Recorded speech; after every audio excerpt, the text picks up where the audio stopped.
వాళ్ళ నియోజకవర్గంలో తిరిగినటువంటి ఎమ్మెల్యేలు వాళ్ళ నియోజకవర్గం కానటువంటి ఈ యొక్క మునుగోడులకు వచ్చి స్వేచ్ఛగా తిరుగుతారు. దమ్ముంటే వాళ్ళ నియోజకవర్గంలో ఈ ప్రజలతో తిరిగినట్టుగా తిరుగుతారా అని సవాల్ విస్తున్నారు. దీన్ని నేను చెప్తాను.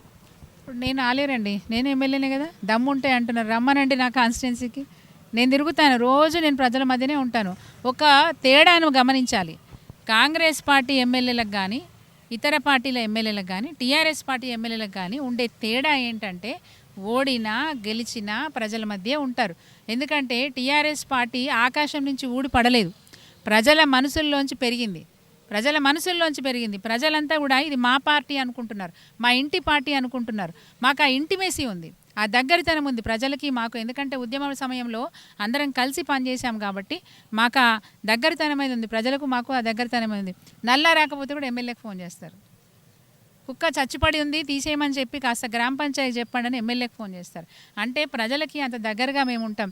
మా ఎమ్మెల్యేలు కూడా ఏ రాత్రి అర్ధరాత్రి అపరాత్రి ఎవరు ఫోన్ చేసినా, సామాన్య ప్రజలు ఫోన్ చేసినా ఫోన్ ఎత్తి ఆ ఇష్యూని అటెండ్ చేస్తూ ఉంటారు. వేరే పార్టీలకి ఈరోజు టీఆర్ఎస్ పార్టీ ఎమ్మెల్యేలకు ఉన్న తేడా అది. ఎక్కడో అక్కర్లేదు, మునుగోడే ఉదాహరణ. రాజగోపాల్ రెడ్డి గారు 3.5 సంవత్సరాలు ప్రజలకు కనపడకుండా మాయమైపోయాడు. ఓడిపోయిన ప్రభాకర్ రెడ్డి మాత్రం ఊర్లలో తిరుగుతూ ఉన్నాడు. ఇంతకంటే పెద్ద ఉదాహరణ ఏముంటుందండి టీఆర్ఎస్కు వేరే పార్టీలకు?